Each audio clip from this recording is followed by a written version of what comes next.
देखिए, आज का मौजू हमारा था कि इन्फ्लेशन जो है या महँगाई, ये किस क्यों है और इससे क्या नुकसानात हैं और जो सिस्टम प्रपोज़ कर रहे हैं, उसके नतीजे के अंदर ये कैसे हल होगी।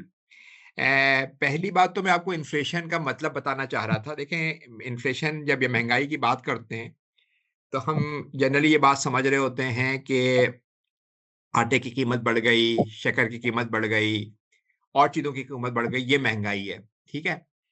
लेकिन ये जो इंग्लिश में इसका वर्ड है वो इन्फ्लेशन है। इन्फ्लेशन का मतलब ये होता है कि इन्फ्लेशन ऑफ मनी, मनी का फैलाव बढ़ जाए, मनी की क्वांटिटी बढ़ जाए। उर्दू में भी इसका एक लफ्ज़ है अफ़रात ज़र, कि क्योंकि ये जो आटे की कीमत बढ़ती है और जो बाकी चीज़ों की कीमत बढ़ती है, इसकी वजह ये होती है कि मनी की सप्लाई बढ़ रही होती है। यानी अगर प्रोडक्शन पाकिस्तान में जो जीडीपी है, ग्रॉस डोमेस्टिक प्रोडक्ट जो कहलाती है, जो बेसिकली ये ज़ाहिर करती है कितनी एम्प्लॉयमेंट है, अगर वो 2% से बढ़ रही हो, जो पाकिस्तान में पिछले 2-3 साल से एवरेज है, और मनी की सप्लाई यानी रुपए और बैंक डिपॉज़िट अगर 15-20% से बढ़ रहे हों या 20% से बढ़ रहे हो, तो समझिए आपके फ़ॉर्मूला अगर आप देखें तो साढ़े 20 में से 2.5 माइनस कर लें 2%, तो 17-18% से महँगाई होगी। तो महँगाई जो है ना वो एक्चुअली इन्फ्लेशन ऑफ मनी अफ़रात ज़र है कि जितना मनी की सप्लाई बढ़ती है उतनी महँगाई हो रही होती है। पिछले समझिए आप कि पाकिस्तान में पिछले 100 सालों 50 सालों के अंदर मनी सप्लाई हर साल 15% एवरेज बढ़ी है। 15% और 15% जब आप एवरेज बढ़ती है ना कंपाउंड आप करते हैं, तो एक्सेल पे आप निकाल के देखिएगा ये टोटल 1000 गुना बढ़ चुकी है, 1000 टाइम्स। और जो रियल प्रोडक्शन बढ़ी है वो सिर्फ पाकिस्तान में अभी तो ज़रा कम है, लेकिन लॉन्ग टर्म में पाकिस्तान की 4% से बढ़ रही है। जब 4% को आप निकालेंगे तो वो अब तक 50 सालों में 9 गुना बढ़ी है। यानी 1000 गुना मनी सप्लाई बढ़ गई है और 9 गुना जो है वो प्रोडक्शन बढ़ी है। तो आप जब 1000 को 9 से डिवाइड करेंगे तो 100 से ऊपर का नंबर आएगा, तकरीबन 110 वगैरह। तो इसका मतलब है हर चीज़ जो है वो एवरेज 100 गुना महँगी हो गई है। जो आज रोटी 25 रुपए की मिलती है इस्लामाबाद में, तो वो आज से 50 साल पहले 25 पैसे की मिलती थी। क्योंकि मनी सप्लाई तेज़ी से बढ़ रही है और चीज़ों की प्रोडक्शन नहीं बढ़ रही, तो चीज़ें महँगी होती जा रही हैं। तो पहली बात तो आपको ये समझना है कि ये जो महँगाई होती है, इसकी असल वजह क्या होती है? इसकी असल वजह जो है, बुनियादी वजह होती है, वो ये है कि मनी की सप्लाई बढ़ती है। जिसे उर्दू में अफ़रात ज़र कहेंगे, इंग्लिश में तो नाम ही इन्फ्लेशन ऑफ मनी है, क्योंकि जितनी एक्सेस मनी होगी और प्रोडक्शन के मुकाबले में ज़्यादा, तो उतनी महँगाई होगी। देखें ना, अगर आप लोग स्टूडेंट्स हैं, फॉर एग्ज़ाम्पल आप लोग फाइनेंस के स्टूडेंट्स हैं, अगर आज पाकिस्तान में 1000 जो है वो चार्टर्ड अकाउंटेंट्स निकल रहे हों, तो अगर ये 5000 निकलेंगे तो उनकी डिमांड कम हो जाएगी। उसी तरीके से मनी की सप्लाई अगर बढ़ा दें, तो मनी की डिमांड कम हो जाती है और चीज़ों की कीमतें बढ़ जाती हैं। तो पहली बात तो आपको ये समझना है कि इन्फ्लेशन का मतलब क्या है, अफ़रात ज़र का मतलब क्या है। ये जो है आटे की कीमत का बढ़ना नहीं है। ये हो सकता है बिल्कुल कि कभी जो है गेहूँ की फसल खराब हो जाए तो आटे की कीमत बढ़ जाए। इसे आप अफ़रात ज़र नहीं कहेंगे। ये पर्टिकुलर एक कमोडिटी है जिसकी प्राइस बढ़ गई।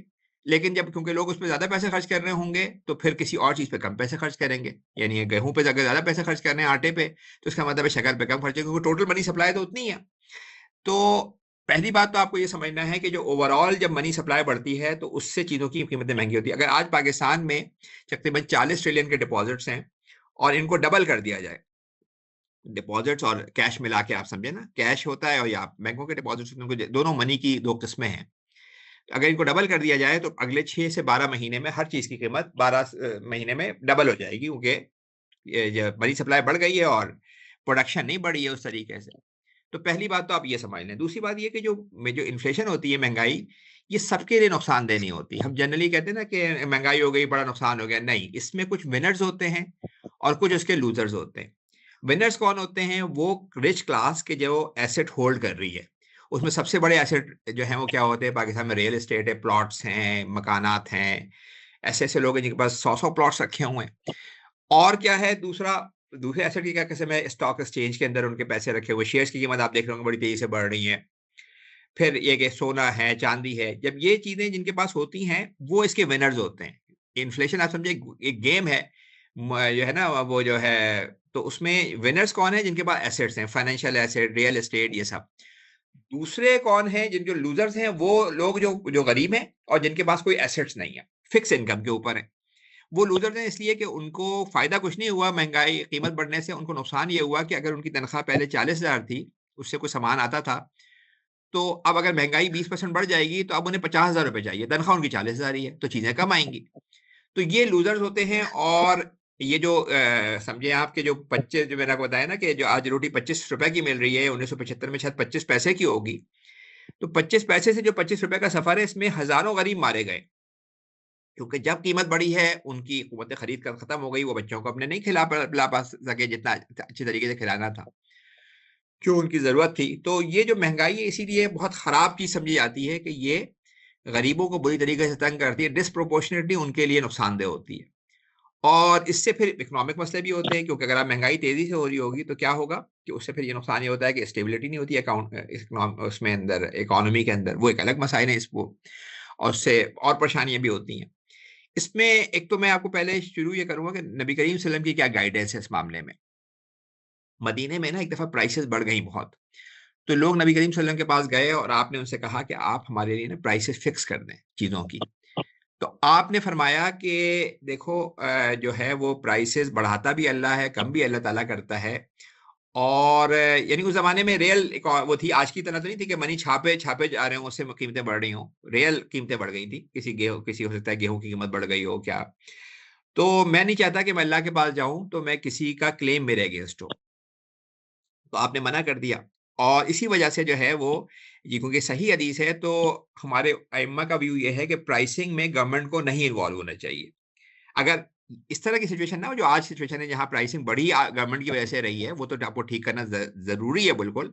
लेकिन अगर जनरल कीमतें किसी की बड़ी हों तो आप ना इन्वॉल्व हों, क्योंकि इस्लाम में तजारत जो है म्यूचुअल कंसर्न के साथ होती है, खरीदने और बेचने वाले की परमिशन। और ये बात जो नबी करीम सल्लल्लाहु अलैहि वसल्लम की हदीस है, ये आज समझिए आज दुनिया के जो बड़े इकोनॉमिस्ट हैं वो सब इस बात को एग्री कर रहे हैं कि गवर्नमेंट का ये काम नहीं है प्राइसेस फिक्स करना, क्योंकि प्राइसेस जब वो फिक्स करती है तो चीज़ों की शॉर्टेज हो जाती है, और शॉर्टेज से ज़्यादा नुकसान होते हैं, कहीं ज़्यादा नुकसान होते हैं उससे। तो ये आप देखिए कि क्या अल्लाह ताला के रसूल की हिकमत थी कि आज 1400 साल पहले बड़े इकोनॉमिस्ट उसको सपोर्ट कर रहे हैं कि नहीं भाई, प्राइसिंग का काम जो है ना वो मार्केट का काम है, मार्केट तय करेगी कि प्राइसेस कैसे बढ़ेंगी, क्या होगा, डिमांड बढ़ेगी प्राइसेस बढ़ जाएगी, उससे क्या होगा कि लोग और प्रोडक्शन करेंगे। देखें ना, अगर किसी चीज़ की कीमत बढ़ती है तो क्या होगा कि और प्रोड्यूसर्स आएंगे, वो प्रोड्यूस करेंगे, कीमतें फिर नीचे आ जाएंगी। अगर कीमतें बहुत नीचे चली जाएं तो क्या होगा कि लोग जो हैं वो उस चीज को बनाने के बजाय कोई और चीज बनाएंगे। तो मार्केट मैकेनिज्म ये तय करेगा डिमांड एंड सप्लाई की फोर्सेस। लेकिन हमारे साथ क्या मसला है, हमारे साथ एक रिग्ड सिस्टम है जो प्राइसेस को बढ़ा रहा है, उसको ठीक करना जरूरी है। ये नेचुरल प्राइस इंक्रीज नहीं है, ये मनी की सप्लाई बढ़ने की वजह से हो रहा है। जो मर्ज है, जो बेसिकली जड़ है, वो है, उसको ठीक करना जरूरी है। तो उसमें जो है वो जो सोल्यूशन है, एक तो जनरल प्राइस का है, यानी जनरल जो है वो समझे आपके वाकई कोई चीज दुनिया में इस वक्त सबसे ज्यादा चीजें जो कीमतें बढ़ रही है ना, पाकिस्तान में तो आटे चावल इनकी कीमत बढ़ती है मनी सप्लाई से, दुनिया भर में जो है वो रियल एस्टेट की कीमतें बढ़ रही हैं। यानी मकानों की कीमतें इतनी बढ़ गई हैं कि लोग सोच ही नहीं सकते कि हम अपना मकान बना सकें। यानी हम इंग्लैंड के अंदर समझे आपके पिछले 50 सालों में मकानों की कीमतें 20-20 गुना बढ़ गई होंगी। एक बड़ा पॉडकास्टर है, उसका मैं सुन रहा था, कहने लगा 1970 में मेरे वालिद ने अपना मकान खरीदा था, वो मीडियोकर जॉब करते थे। आज मैं और मेरी बीवी बहुत अच्छी जॉब करते हैं लेकिन मकान खरीदने का नहीं सोच सकते। तो इतनी कीमतें बढ़ गई हैं क्योंकि पैसा जो है वो जो बैंक पैसा दे रहे हैं वो ज्यादा रियल एस्टेट में जा रहा है। तो एक तो मैं आपको ब्रीफली बता दूं कि ज़कात का सिस्टम कैसे वो करता है। ज़कात अगर आज आप लगा देना जो हमारी यानी सारे उसके ऊपर, तो जिनके पास प्लॉट्स हैं या तो वो उसको बनाएंगे, उससे सप्लाई बढ़ेगी और मकानों की कीमतें नीचे आएंगी, और या फिर वो उसको बेचेंगे, बेचने से कीमतें गिरेंगी। तो आज अगर आप 2.5% ज़कात प्लॉट्स पे लगा दें तो जिसके पास ज़ाहिर है एक है मकान बनाने के, उस पे तो नहीं, यानी पर्सनल एसेट पे नहीं है, बाकी हर चीज के ऊपर है, पर्सनल यूज के एसेट्स पे नहीं है। तो प्लॉटों की कीमतें समझिए आप 25 से 30% गिर जाएंगी, एसेट्स की कीमतें गिरेंगी, क्योंकि एसेट पे हर साल आपको 2.5% देना है। और उससे दूसरा क्या फायदा होता है वो हम पहले बात कर चुके हैं, इन्वेस्टमेंट का फायदा पिछली दफा हमने बात की थी। दूसरा जो फुल रिजर्व बैंकिंग का सिस्टम है, जो हम कह रहे हैं कि रियल मानों में इस्लामिक व्यू के मुताबिक है, उससे कैसे महंगाई खत्म होगी। देखिए महंगाई कैसे हो रही है, महंगाई हो रही है मनी की सप्लाई से।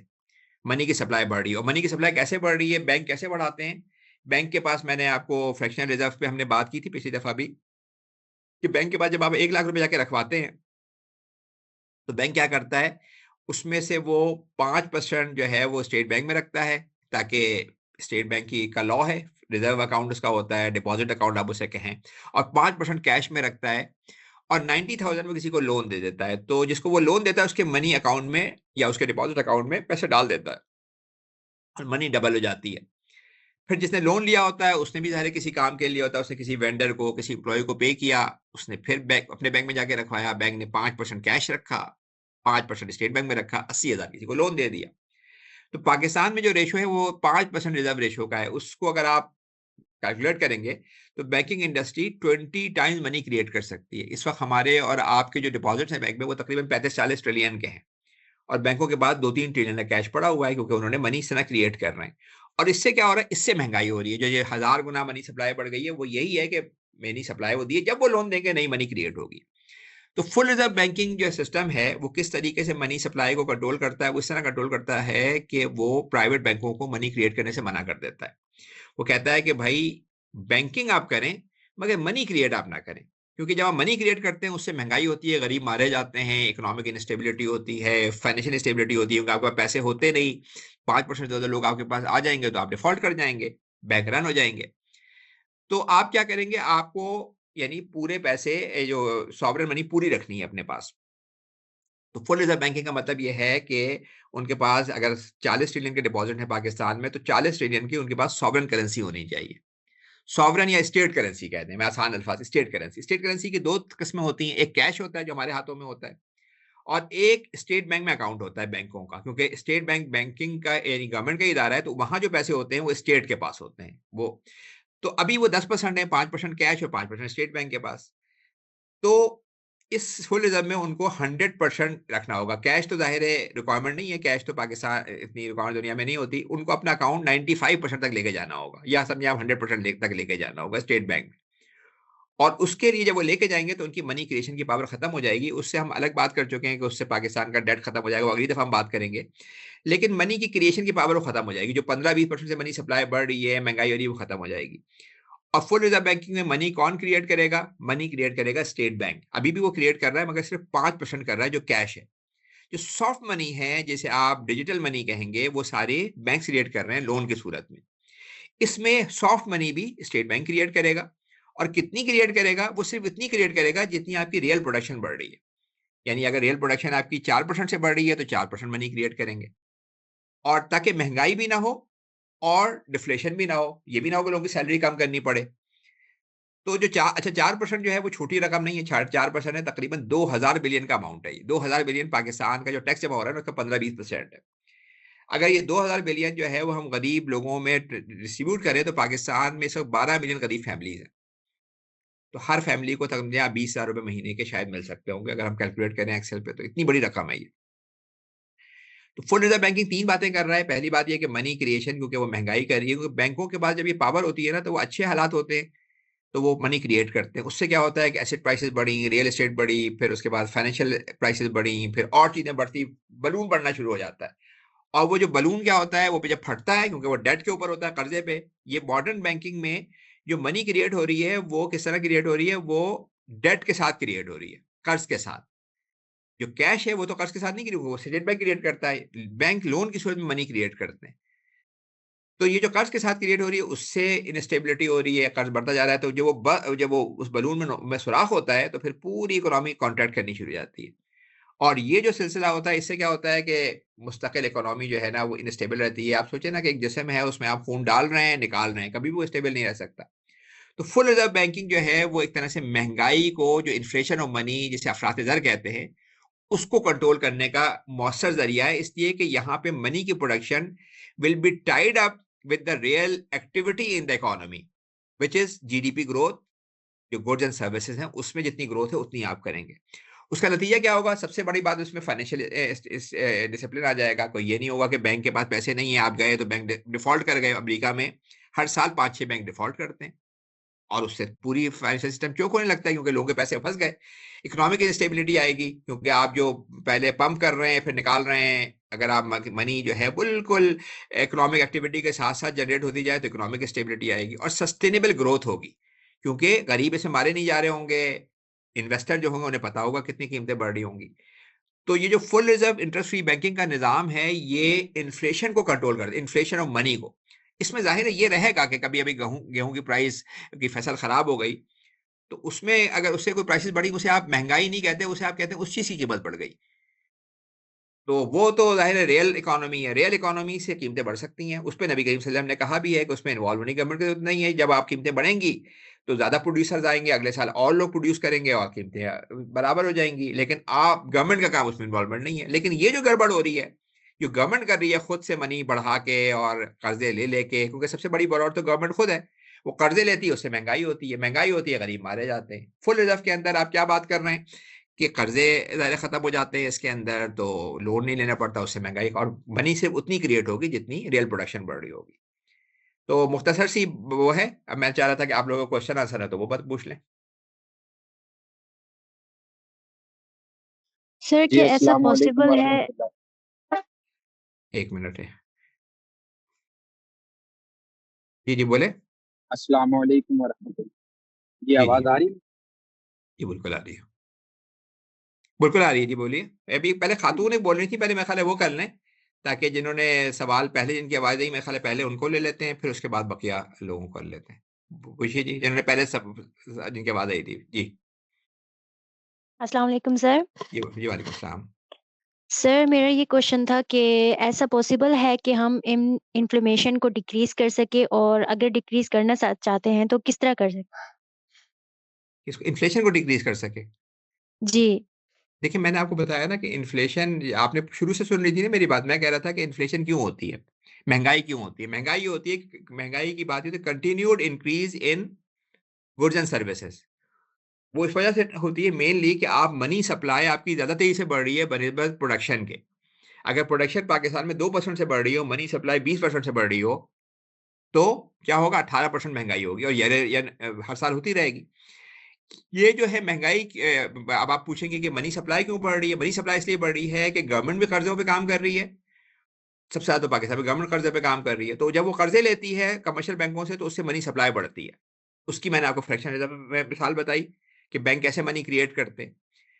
तो फुल रिजर्व बैंकिंग की जो हम सोल्यूशन की बात कर रहे हैं उसमें यही है कि उसमें जब आप मनी की सप्लाई को प्रोडक्शन के हिसाब से बढ़ाएंगे तो महंगाई खत्म हो जाती है। तो यही तो मैंने आपको पूरा एक्सप्लेन किया इसके ऊपर।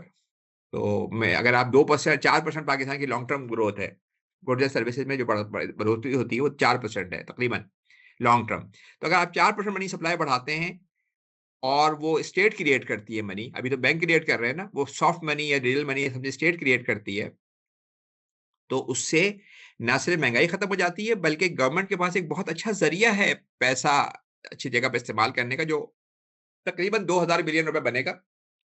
क्योंकि देखें ना, अगर 40 ट्रिलियन की मनी अगर 4% से बढ़ाते हैं 2000 बिलियन अमाउंट बनता है ना। 2000 बिलियन का मतलब मैं आपको बता रहा था कि इतनी बड़ी रकम है कि जो हमारा सोशल सिक्योरिटी सिस्टम है उसका प्रोग्राम है उसके मुकाबले में 5 टाइम ज्यादा है। हर गरीब फैमिली को आप 20,000 रुपए महीने का दे सकते हैं। उससे इकोनॉमी कहाँ से कहाँ पहुंच जाएगी आपकी, क्योंकि जब वो खरीदेंगे उनकी सलाहियतों पे, आप उनके बच्चे को स्कूल पे खर्च करें, आप उनके तालीम पे खर्च करें, पूरी इकोनॉमी उठ के खड़ी हो जाएगी। ये अगला सवाल है जिन साहब ने पहले सवाल पूछे थे आप वो पूछ लें, उनका नंबर है। जी अस्सलाम वालेकुम वरहमतुल्लाह। जी जी जी अब्दुल अम्मार मोहम्मद बात कर रहा हूँ। 2004 से इसी फील्ड से रिलेटेड हूँ पढ़ने पढ़ाने में।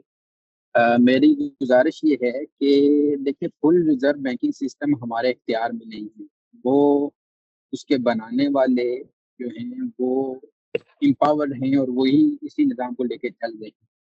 हमारी तो जो इस्लामिक बैंकिंग भी हो रही है वो बेंचमार्क जो है वो पाइबोर को लेके चल रही है। ठीक है, तो आप जितनी भी इक़्तिसादियात इस्लाम की कामयाबियां देखें, ज़कात के हवाले से हो, जो भी टूल ले लें, वो तब हासिल हुई है जब कुव्वत नाफ़िज़ा इस्लाम के पास थी। अब जब जब तक कुव्वत नाफ़िज़ा नहीं है, जी जी जी जी सही है। जी आगे जी, बोले। जब तक ये नहीं है तो आपको इस्लामिक बैंकिंग को ही इतना मजबूत कर, आप देखें यूके जैसा मुल्क भी इस्लामिक बैंकिंग जो है वो कर रहा है और आज तक कोई एक भी इस्लामिक बैंक डिफॉल्ट नहीं किया। बेसिकली उसकी रीजन ये है कि ये एसेट बैक्ड और एसेट बेस्ड बैंकिंग है। इसमें हम ये यहाँ पे कह लें कि फुल रिजर्व बैंकिंग ले आएंगे तो वो हमारे उस लेवल के लिए अभी कोई एक भी इस्लामी मुल्क नहीं। सही। तो अच्छा मैं समझ गया आपका क्वेश्चन। मैंने कहा और लोगों के देखें, दो बातें हैं जो बैंकिंग के साथ दो बड़े मसले हैं। मैं इस्लामिक बैंकिंग में जनरल बैंकिंग बता रहा हूँ।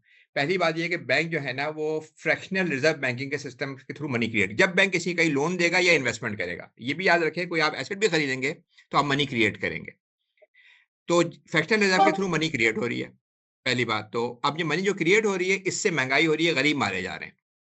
और गवर्नमेंट कर्जे में इतनी फंस गई है कि अगर उसे पहला फेडरल गवर्नमेंट को पहला दिन होता है, उसे 55 से 60% सूबों को देना होता है, और जब वो 45% सूद देती है, उसका प्रॉफिट भी जा रहा है, उसमें सूद भी है, इस्लामिक बैंक को सुकूक की सूरत में दे रही है, वहां पे वो दे रहे हैं, तो वो उसका खजाना खाली हो जाता है, फिर वो कर्जे लेने शुरू कर देते हैं, और कर्जे से महंगाई होती है, मारे जाते हैं। तो पहली बात यह है कि जो इस वक्त बैंकिंग है वो फ्रैक्शनल रिजर्व से मनी क्रिएट कर रही है, और जब वो क्रिएट करती है तो आपको जाहिर से महंगाई होती है, लोग गवर्नमेंट को गालियां देते हैं कि भाई क्यों महंगाई हो रही है, तो उसके लिए दुनिया भर में एक टूल यूज हो रहा है, वो हो रहा है इंटरेस्ट रेट का टूल। वो ये कहते हैं कि इंटरेस्ट रेट जो है ना वो स्टेट बैंक बताएगा, जो भी सेंट्रल बैंक है वो बताएगा, और वो इसलिए बताएगा कि अगर आप ज्यादा क्रिएट कर रहे हैं, क्योंकि बैंक देखें बैंक क्या कर रहे हैं, बैंक को भी तो प्रॉफिट चाहिए ना, वो जब लोन देते हैं वो नई मनी वो उनका प्रॉफिट बढ़ता है, लेकिन उससे उसके नतीजे में नई मनी क्रिएट होती है और महंगाई होती है। तो जो इंटरेस्ट रेट का टूल है वो आपको कंट्रोल करता है, समझे एक वॉल्व है जो टाइट करता है। पिछले दिनों पाकिस्तान में इंटरेस्ट रेट जो है उन्होंने 20% कर दिया था कि भाई लोग बैंक लोन दे ही ना, लोगों ने, बैंकों ने शायद लोन ना दिए हों प्राइवेट इदारों को, मगर गवर्नमेंट ने और लोन लिए और उससे और नुकसान हुआ। तो ये जो दूसरा मसला है कि जब आपको मनी क्रिएशन की पावर होती है, चाहे आप इन्वेस्टमेंट कर रहे हो, चाहे आप जो है वो इन्वेस्टमेंट जो सो कॉल्ड इन्वेस्टमेंट है कि आपने कोई इस तरह की ट्रांजेक्शन कर ली, और या आप लेंडिंग कर रहे हो, तो फिर आपको अपने जो है वो पूरी एक्टिविटी को स्टेट बैंक के पॉलिसी रेट के साथ लिंक रखना पड़ता है, ये कंडीशन है। और ये अच्छा, ये दोनों मसले इस्लामिक बैंक के साथ भी हैं। अगर आपको बैठे बैठे यानी इस्लामिक बैंक में अगर आपका अकाउंट है उसमें आपको पैसे मिल रहे हैं, तो इसका मतलब है कि उसने फ्रैक्शनल से मनी क्रिएट करके आगे भी दी हुई है। आपके पास भी लाख रुपए हैं, किसी को 90,000 उसने आगे लोन भी दिया हुआ है, 5% अपने पास रखा हुआ है। जब वो ये इस तरह से क्रिएट करते हैं मनी, तो फिर उनको भी, अब आप ये हैरान होंगे कि इस्लामिक बैंक के 99 क्या 100% कॉन्ट्रैक्ट स्टेट बैंक के पॉलिसी रेट के साथ लिंक्ड होते हैं। पॉलिसी रेट के साथ कायबो, और कायबो के साथ जो भी आप बता रहे हैं, कायबो ले लें, पॉलिसी रेट ले लें, इंटर बैंक रेट ले लें, उसके साथ लिंक्ड होते हैं। तो ये दो मसाइल हैं, और ये दोनों मसाइल जब तक आप हल नहीं करेंगे ना, तो इस्लाम का जो ऑब्जेक्टिव है ना, देखें इस्लाम का मतलब ये नहीं कि सिर्फ नाम चेंज कर लें आप, आपने नाम चेंज कर लिया, जब तक आप सब्सटेंस चेंज नहीं करेंगे, हवा में मनी क्रिएट हो रही होगी, तो उससे महंगाई भी होगी, इनस्टेबिलिटी भी होगी, ये सारे मसाइल होंगे। और जो हम फुल रिजर्व बैंकिंग की बात कर रहे हैं, देखें वो मेन स्ट्रीम सोल्यूशन भी है, यानी दुनिया के जो बड़े इकोनॉमिस्ट हैं, मैंने आपको बताया फ्रीडमैन में, वहां के जो बड़े इकोनॉमिस्ट हैं वो भी इसकी सपोर्ट में हैं, क्योंकि वो भी कह रहे हैं कि बैंकिंग ही मसला क्रिएट कर रही है। वो जब मनी क्रिएट करती है, इकोनॉमी पंप होती है, ताकत, और फिर उसके वजह वो बस्ट होती है, तो पूरा ये मसला खत्म हो जाता है। तो फाइनेंशियल इंस्टेबिलिटी भी है, इकोनॉमिक स्टेबिलिटी भी है।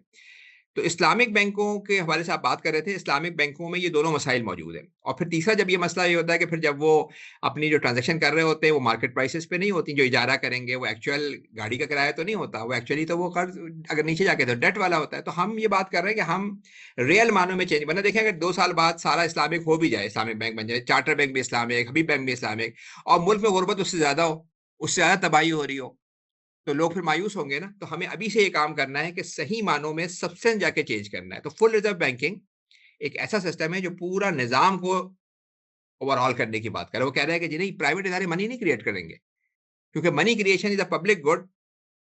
तो जब वो क्रिएट करेंगे प्रॉब्लम होगा, तो स्टेट क्रिएट करेगा, और कितना क्रिएट करेगा वो नहीं है जितनी चाहे क्रिएट कर ले, जितनी आपकी प्रोडक्शन इंक्रीज हो रही है 4%, ताकि महंगाई ना हो। क्योंकि मनी के 3 काम होते हैं, मीडियम ऑफ एक्सचेंज होता है, तो जिन गुड्स में अगर प्रोडक्शन 4% बढ़ रही है तो 4% ही आप करेंगे, यूनिट ऑफ अकाउंट है। तो इस लिहाज से ये इंपॉर्टेंट चीज़ है कि हमें रियल मानों में जाके चेंज करना है। हम सिर्फ आंखें नहीं बंद कर सकते कि भाई महंगाई वैसे ही हो रही है, आप भी फ्रैक्शनल से मनी क्रिएट कर रहे हैं। तो हम लोग जब बात करते हैं, हम बैंकिंग पे इन जनरल बात कर रहे होते हैं, और इन जनरल में जाहिर है कि वो इशू इस्लामिक बैंकिंग के साथ भी होते हैं। जी, अगला कोई क्वेश्चन? सर मेरा ये जी सर। क्वेश्चन है कि अगर जी जी पूछें, आप जिन्होंने शुरू किया। सर मेरा जी सर मेरा ये क्वेश्चन है कि अगर हमने फुल रिजर्व बैंकिंग अगर क्रिएट करनी है तो किस तरह करें, इसके कोई प्रोटोकॉल या फिर कुछ बताएं। इस पे, हाँ इस पे देखें ना, मैंने एक न्यूज़ में एक आर्टिकल लिखा है, आप कारल थ्रिलर के नाम से न्यूज़ का आर्टिकल देख ले, मैं बल्कि उसमें डाल भी दूंगा आज ना, तो वो पढ़ लीजिएगा। और 3 किस्तों में आर्टिकल है, उसमें पूरा उन्होंने हमने एक्सप्लेन किया। अच्छा, मैंने क्या एक्सप्लेन किया, बहुत सारे इस पे इकोनॉमिस्टों ने चीजें भी लिखी हुई हैं, हमने पाकिस्तान के हालात में उसको किया है। फुल रिजर्व के अंदर देखें, मैंने आपको बताया उसका बड़ा आसान तरीका है, ओवरनाइट आप उसको कर सकते हैं, कोई इसमें बहुत टेक्निकल मसला नहीं है। आपको स्टेट बैंक को जो इस वक्त रेशो है, रिजर्व रेशो होता है कि स्टेट बैंक जो है वो कहता है कि बैंक्स मेरे पास इतने पैसे रखवाएं डिपॉजिट में, वो रेशो है 5%। अगर 100 रुपए का डिपॉजिट है तो उन्हें 5% स्टेट बैंक के पास रखवाना होता है। फुल रिजर्व के अंदर 5% से ये रेशो बढ़ के 100% हो जाएगा, यानी कुछ कैश होगा, बकिया स्टेट बैंक में अकाउंट उनका होना चाहिए। कैश तो ज़ाहिर है 4-5%, ये 95% समझे आप स्टेट बैंक में अकाउंट है। जैसे ही आप ये कंडीशन कहते हैं 95% अपना अपना अकाउंट उनको बढ़ाना है, यानी उनका 5,000 का अकाउंट है तो 1 लाख पे लेके जाना है। आपका अगर 5,000 का अकाउंट होगा, आप 1 लाख पे कैसे लेके जाएंगे? आपके पास सिर्फ यही तरीका है कि बैंक में आप कैश डालेंगे, ये किसी से लेंगे या खुद करेंगे, जो भी है कैश डालेंगे तो आपका अकाउंट अप हो जाएगा, मार्कअप हो जाएगा लाख तक के, वरना तो नहीं हो सकता। अब बैंकों को हिदायत ये है कि 40 ट्रिलियन के डिपॉजिट हैं उनके पास 2 ट्रिलियन का स्टेट बैंक में रिजर्व अकाउंट रखा है, उन्हें चाहिए 38 ट्रिलियन और। कहां से? उनके पास कैश तो नहीं है, कैश तो उनके पास 2 ट्रिलियन ही है। उनके पास क्या पड़ा हुआ? उनके पास गवर्नमेंट के बॉन्ड्स पड़े हुए हैं, ट्रेजरी बिल्स पड़े हुए हैं, क्योंकि उन्होंने गवर्नमेंट को कर्जे दिए हुए, रसीदें हैं उनके पास सुकूक हैं। तो ये तकरीबन समझे आप 30-35 ट्रिलियन के जो है वो गवर्नमेंट के अकाउंट, ये सारे के सारे जब अपने अकाउंट इंक्रीज करने के लिए उन्हें स्टेट बैंक के हवाले करने होंगे। तो सबसे पहले तो इससे फायदा ये फुल रिजर्व से कि पाकिस्तान का जो पूरा अंदरूनी कर्जा है, जहाँ 90% इंटरेस्ट जा रहा है, वो इसमें खत्म हो जाता है, क्योंकि अब पूरा का पूरा डेट उठता है स्टेट बैंक के हाथ, बैंकों के हाथ से निकल के स्टेट बैंक के पास आता है, स्टेट बैंक उसको कैंसिल आउट कर देगा, खत्म कर देगा, डेट खत्म पाकिस्तान का जो 90% इंटरेस्ट जा रहा है। और फिर क्या होगा? जैसे ये होगा तो आपने अब बैंक क्या काम करेंगे? बैंक गवर्नमेंट को लोन नहीं दे रहे होंगे, मगर प्राइवेट इदारों को, जो बिजनेसेस हैं जिनके पास सिर्फ अभी वो 15-20% दे रहे हैं, वो उनको लोन देंगे, उनको इन्वेस्टमेंट करेंगे वहां जाके, रियल मानों में इन्वेस्टमेंट। तो बैंकों के 2 सेक्शन हो जाएंगे। एक उनका मनी सेक्शन है, जैसे आप लोगों के पास जैज कैश होगा, उसमें आप ट्रांजेक्शन कर सकते हैं, आप पैसे रख सकते हैं। और एक इन्वेस्टमेंट अकाउंट होगा जहां से आप रिटर्न कमाना चाह रहे हैं, आप पैसा कमा रहे हैं, तो इन्वेस्टमेंट अकाउंट में आपको पैसे अपने अकाउंट से निकाल के देने पड़ेंगे, यानी मनी मल्टीप्लाई नहीं होगी कि आपके अकाउंट में ही पैसे नजर आ रहे हैं और आपको उसमें पैसे ही मिल रहे हैं। मनी अकाउंट में कोई पैसे नहीं मिल रहे होंगे, और इन्वेस्टमेंट अकाउंट में आपको पैसे निकाल के देने पड़ेंगे बैंक को, बैंक किसी कंपनी को देगा, और फिर उससे जो रिटर्न आएगा आपको मिलेगा। जैसे आपको मैं मिसाल देता हूँ कि 5,000 रुपए का अकाउंट मेरे पास नोट है, मैंने आपको दे दिया तो मेरे पास से निकल गया, आपने किसी और को दे दिया किसी और के पास। लेकिन बैंक में जब आप 5,000 रुपए रखवाते हैं, आपके पास भी होता है और बैंक उससे 1 लाख रुपए की मनी भी क्रिएट कर देता है, जिससे सारे मसाइल हो रहे हैं जो हमने बात की थी ना, जिससे सारे इश्यूज हो रहे हैं। तो इसमें जो है वो यानी इन्वेस्टमेंट अलग हो जाएगा। बल्कि एक और मैं आपको अच्छी सी मिसाल दूं कि आज एक गरीब बेवा है जिसने 50 लाख रुपए बैंक में रखवाए हुए हैं और उसका गुजारा उस 50 लाख रुपए से होता है, तो उसे कितने मिले होंगे? 50 लाख रुपए पे उसे बैंक आज 10% दे रहे होंगे, तकरीबन 5 लाख रुपए महीने के 50,000 आप लगा ले, 40,000 तकरीबन। हाँ, लेकिन उसको नुकसान क्या हो रहा है कि उसका नुकसान ये हो रहा है कि उसकी मनी की वैल्यू गिर जाती है। 50 लाख रुपए की कीमत है, अब उसे अगले साल 40 लाख रुपए की चीज आएंगी, मिल तो गए उसके 5 लाख रुपए, मगर उसकी कीमत गिर गई। फुल रिजर्व बैंकिंग में क्या है कि आपने जो उस बेवा को 50 लाख रुपए का उसके मनी अकाउंट में रखे होंगे, डिपॉजिट अकाउंट में, जैस कैश में, तो उसे कुछ नहीं पैसे मिल रहे होंगे। अगर वो अपने पैसे पे रिटर्न चाहती है तो अपने उसको फायदा क्या होगा? उसकी मनी की जो वैल्यू गिर रही है हर साल वो खत्म हो जाएगी, मनी महफूज हो जाएगी, क्योंकि जितना उसका स्टेट बैंक में अकाउंट होगा, बैंक अकाउंट स्टेट बैंक के अंदर होगा। अब वो कहेगी नहीं भाई मेरा तो गुजारा इससे नहीं होता, मेरा तो हर महीने मुझे 40-50 रुपए चाहिए या 30,000 रुपए चाहिए, जो भी, तो उसे अपने पैसे निकाल के इन्वेस्टमेंट अकाउंट में देना होगा। अब वो खर्च नहीं कर सकती, क्योंकि वही पैसे चले गए किसी कंपनी के अकाउंट में, जैसे 5,000 का नोट चला गया, और उससे जो रिटर्न आएगा उससे उसका गुजारा होगा। तो ये जो मनी और डेट जो आपस में वो हो गए ना, इंटरट्वेंड, एक दूसरे से जुड़ गए जाके, वो अलग हो जाते हैं। इसमें रियल मानों में मनी सप्लाई हो रही होगी, वो बैंक रियल सेविंग के ऊपर इन्वेस्टमेंट कर रहे होंगे। अभी ये बात हो रही थी ना इस्लामिक बैंक का भी कसूर नहीं है, कैसे वो इन्वेस्टमेंट करें? आप बताएं ना, प्रॉफिट लॉस पे कैसे वो इन्वेस्टमेंट करें? उनके पास जो पैसे होते हैं वो शॉर्ट टर्म होते हैं, आपने मीजान बैंक में रखवाया, आप शाम को निकाल सकते हैं। फिर वो आप ये भी नहीं कहते कि मैं कोई नुकसान बर्दाश्त करूंगा, आप कहते हैं रिस्क फ्री बेसिस पे, तो वो प्रोडक्टिव काम कर ही नहीं सकते। वो क्या करते हैं? वो सिर्फ ये करते हैं कि जाके गवर्नमेंट के वो खरीद लेते हैं सुकूक, क्योंकि उन्हें पता है कि इसको बेच भी सकते हैं जब मांगेंगे लोग, और इसमें कोई रिस्क भी नहीं है, गवर्नमेंट आखिर में नोट छाप के दे देगी, चाहे उस महंगाई से लोग मर जाएं, मगर गवर्नमेंट तो नोट छाप के दे देगी। तो फुल रिजर्व बैंकिंग जो है, इसकी इंप्लीमेंटेशन बहुत आसान है, और ये मैं नहीं कह रहा हूँ, दुनिया का जो सबसे बड़ा मॉनेटरी इकोनॉमिस्ट है वो कहता है कि इसको आप ना बहुत स्पीडीली कर सकते हैं, बगैर इसका कोई एडवर्स इम्पैक्ट नहीं होगा फाइनेंशियल मार्केट पे, कैपिटल मार्केट पे। और इसमें हम 3 बातें आपके मजमून में लिखने को कह रहे हैं कि पाकिस्तान का कर्जा जो खास तौर पे बैंकिंग इंडस्ट्री के पास है, 80% कर्जा जो है पाकिस्तान का डोमेस्टिक, वो बैंकिंग इंडस्ट्री के पास है, बैंक के पास, वो खत्म हो जाता है। और उस खत्म होने का मतलब ये है कि आपका खसारा खत्म हो जाता है, और खसारा खत्म होने का मतलब ये है कि गवर्नमेंट को लोन की जरूरत नहीं पड़ेगी, और लोन ना लेने का मतलब ये है कि महंगाई खत्म हो जाती है। तो ये बिल्कुल सीक्वेंस से चीजें चल रही हैं।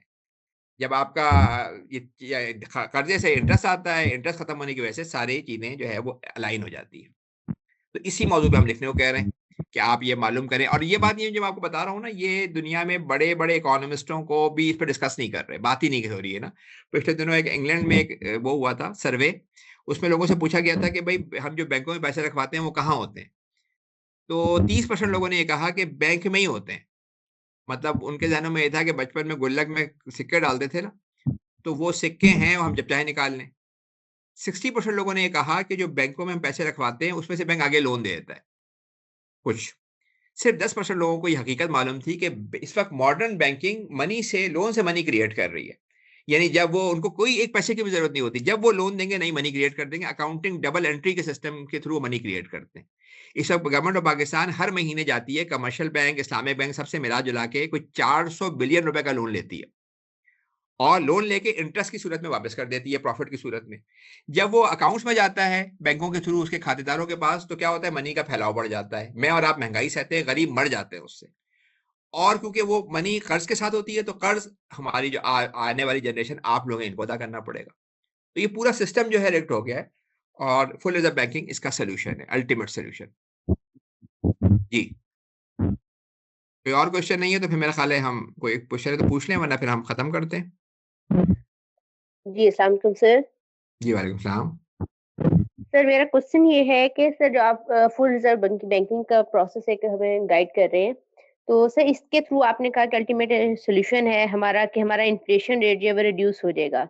लेकिन आपका टारगेट आई थिंक वो है जो कि अपकमिंग फ्यूचर इंक्रीमेंट होगा इन फ्यूचर जो होगा। लेकिन मेरा क्वेश्चन ये है कि जो अभी तक एग्जिस्टिंग जितना भी इन्फ्लेशन रेट आया है, तो वो कभी भी हमने नहीं देखा कि पाकिस्तान की हिस्ट्री के अंदर वो रिड्यूस हुआ हो। तो हमेशा प्राइसेस अगर किसी भी चीज़ की है, लाइक पेट्रोल की है या किसी भी कंज्यूमर गुड की बात कर लें, तो अगर एक टाइम पे वो प्राइस इंक्रीज़ हो गई है, तो वो मल्टीप्लाई ही होते इंक्रीज़ ही होती है। कभी भी हमने प्राइसेस डिक्रीज़ नहीं देखी। जबकि पैरेलली सेंट्रल बैंक भी इस पे काम कर रहे हैं, हमारी पॉलिसीज़ भी इस पे काम कर रही हैं। तो डिस्पाइट ऑफ दैट जो है कभी भी वो वर्किंग में हमें नज़र क्यों नहीं आता? That's my question actually. देखें, पहली बात तो ये कि प्राइस डिक्रीज करना ना कोई ऑब्जेक्टिव नहीं होता कि प्राइस आप कम कर दें, क्योंकि प्राइसेस जब कम होती हैं, जिस तरह इन्फ्लेशन बहुत नुकसानदेह होता है, उस तरह प्राइसेस अगर आप कम करेंगे ना, जैसे अगर आपको पता हो कि मेरा जो फॉर एग्जांपल प्राइसेस, कीमतें कम हो जाएंगी, फॉर सबसे ज़्यादा तो ज़्यादा एसेट्स होते हैं आपके, तो जो डिफ्लेशन जब होता है ना, तो अगर आपको पता हो कि आज मेरे पास प्लॉट रखा हुआ है, ये अगले साल 20% कीमतें कम हो जाएंगी, या मेरे पास जो शेयर्स हैं उनकी कीमतें कम हो जाएंगी, तो आप फायर सेल पे आ जाते हैं।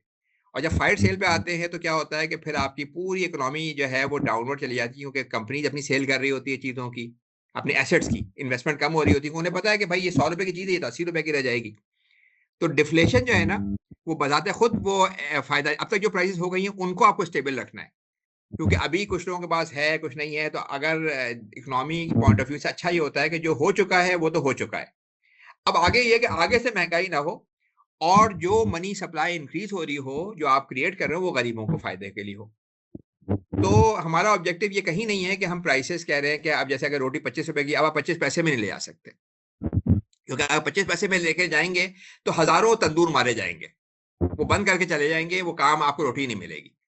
तो ये कहीं ऑब्जेक्टिव नहीं है कि कीमतें कम करें, ऑब्जेक्टिव ये है कि जो इंक्रीज हो रहा है ये खत्म हो जाए, और वो इंक्रीज जो है, अगर जो चीज है वो उतना ही रहे, उतना ही मनी कैसे होगा, वो उतनी मनी क्रिएट हो जितनी प्रोडक्शन बढ़ रही है।